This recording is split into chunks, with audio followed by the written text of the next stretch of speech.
வணக்கம் ஃப்ரெண்ட்ஸ். இன்றைக்கி நம்ம யூடியூப் சேனலில் வந்துட்டு மகாபாரதத்தில் சந்தனு மகாராஜாவோட முன்னோர்களை பற்றி சொல்ல போகிறேன். எல்லாருக்கும் தெரிஞ்சிருக்கும், மகாபாரத ஸ்டார்டிங் வந்துட்டு சந்தனு மகாராஜாவிலேருந்து தான் ஸ்டார்ட் ஆகுது. ஆனால் அவங்க முன்னோர்களை பற்றி எல்லாருக்கும் டீட்டெயிலாக தெரிஞ்சிருக்காது. ஆனால் இந்த பதிவில் நான் வந்துட்டு டீட்டெயிலாக அவங்க முன்னோர்களை பற்றி நான் சொல்ல போகிறேன். ஸ்ரீராமரது சூரிய குலம் திரேதா யுகத்துடன் முடிந்ததாக கொண்டால் துவாபர யுகத்தில் நெருங்கும் காலம் இந்த ஒட்டுமொத்த பாரத தேசத்தையும் சந்திர வம்சத்தினர் ஆண்டார்கள். இவர்களை தான் பிற்காலத்தில் பரத வம்சம் என்றும் குரு வம்சம் என்றும் அழைத்தனர். இந்த சந்திர வம்சத்தின் பூர்வ சரித்திரம் பாரத இதிகாசத்தில் விஸ்தாரமாய் விவரிக்கப்பட்டுள்ளது. அவ்வம்சத்தின் சுருக்கமான வரலாறு: முதலில் சந்திரன் என்பவன் புதனை பெற்றான். சந்திரவம்சம் சொல்கிறாங்களே, அது எதனாலன்னா ஃபஸ்ட்டு ஸ்டார்டிங் வந்துட்டு சந்திரன்ற ஒருத்தன் தான் ஸ்டார்ட் பண்ணுறாங்க. ஸோ அதனால் சந்திரவம்சம் சொல்கிறாங்க. இந்த சந்திரன் என்பவன் வந்துட்டு புதனை பெற்றான். புதன் பூருருவனை பெற்றான். பூருருவன் ஊர்வசியுடன் கூடி ஆயு என்பவனை பெற்றான். ஆயுக்கு நகுடன் பிறந்தான். இந்த நகுடன் அரசாண்ட போது அவன் 3 ஆண் குழந்தைங்களை பெற்றெடுக்கிறான். அவங்க யாருன்னா யாயாதியிலேருந்து 3 பேரை பெற்றெடுக்கிறான். யாயாதி தான் ஃபஸ்ட்டு பிறந்ததால் அவனுக்கே ஆட்சி பொறுப்பு ஒப்படைக்கப்படுது. யாயாதியிலேருந்து 11 தலைமுறைகள் துஷ்யந்தன் வரை இருக்கிறாங்க. அவங்க யாருன்னு பார்த்தீங்கன்னா, ஃபஸ்ட்டு யாயாதி, அப்புறம் பூருருவன், ஜனனி ஜெயன், பிரசாவான், சாயாதி, சார்வ பௌமன், அரிசிகன், மதிவான், திடன், நீலன், துஷ்யந்தன்.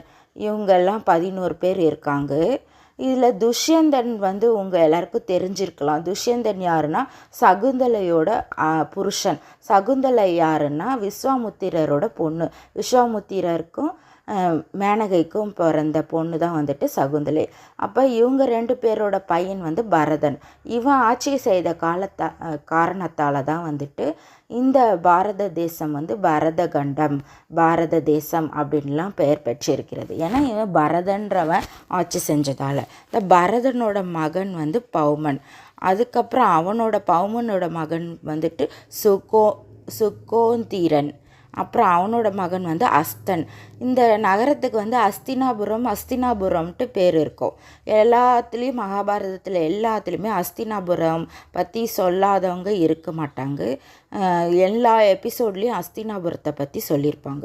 ஸோ அஸ்தன்ற மன்னன் ஆட்சி செய்த காரணத்தால் தான் இந்த நகரத்துக்கு அஸ்தினாபுரம்னு பேர் வந்திருக்குது. ஸோ அஸ்தன் யாருன்னா இந்த பரதனோட பேரன்.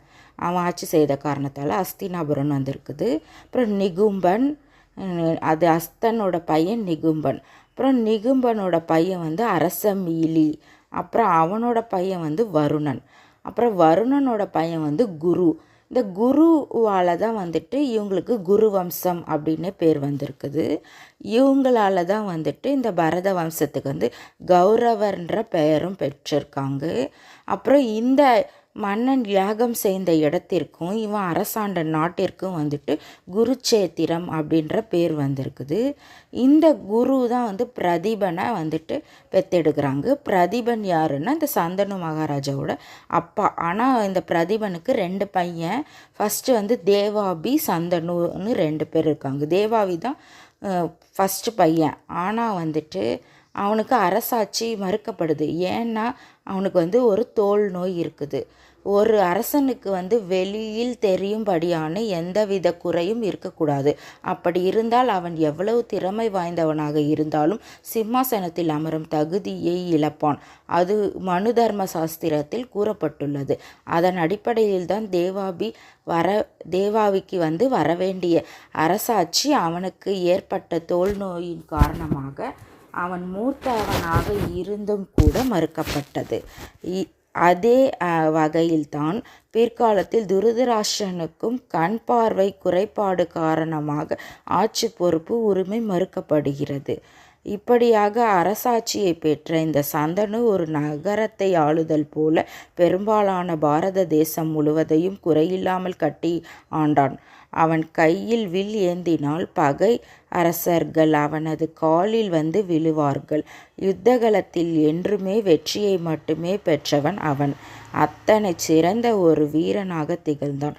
அவன் வீரனாக மட்டும் திகழவில்லை, மக்கள் நலனில் அக்கறை செலுத்தும் நல்ல அரசனாகவும் திகழ்ந்தான்.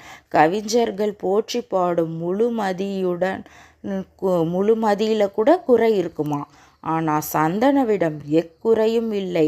அவன் நேர்மையாகவும் சத்திய வழியிலும் எப்போதும் நடந்தான். அதனால் அனைவராலும் அவன் புகழ் பெற்றான். உலகம் முழுவதற்கும் சூரியன் ஒருவன்தான். அதுபோல் பாரத தேசத்தில் அப்போது சந்தனு ஒருவன்தான் பேரரசனாக திகழ்ந்தான். எண்ணற்ற தேசங்களை எல்லாம் வெற்றி கொண்டான். வாழ்க்கையில் பெரும் பகுதியை யுத்தகலத்திலேயே கழித்த அவன் எனினும் தனது நாட்டு மக்களை குறையில்லாமல் பார்த்து கொண்ட அவனுக்கு உள்ளே ஒரு பெரும் குறை இருந்தது. அது யாதெனில் வாழ்வில் பெரும் பகுதியை சந்தனு யுத்தகலத்திலேயே கழித்ததால் அவன் திருமண வயதை கடந்தும் திருமணம் செய்யாமல் இருந்தான். அதனால் வாரிசின்றி தவித்தான். தான் கட்டி காத்த பாரத தேசத்தை இனி யார் தனக்கு பின் ஆளப்போகிறான் என்ற கேள்வி அவன் முன் நின்று அவனை தினமும் துளைத்தது. அதனால் நிம்மதி இழந்தவன் அவன் அந்நிலையில் வருத்தத்துடன் இருக்க நாட்கள் மெல்ல நகர்ந்தது. ஸோ சந்தனு மகாராஜா ஒரு பெரிய அரசனாக இருந்திருக்கான். அவனுக்கு கல்யாணம் ஆகலையேன்ற ஒரு வருத்தத்தோடையே இருந்திருக்கான். ஓகே ஃப்ரெண்ட்ஸ், இந்த வீடியோ உங்களுக்கு பிடிச்சிருந்தா please like, share and subscribe to my channel. இது மாதிரி நான் தொடர்ந்து உங்களுக்கு மகாபாரதத்தை பற்றி வீடியோஸ் நான் போடுறேன். Thank you friends, thank you for listening.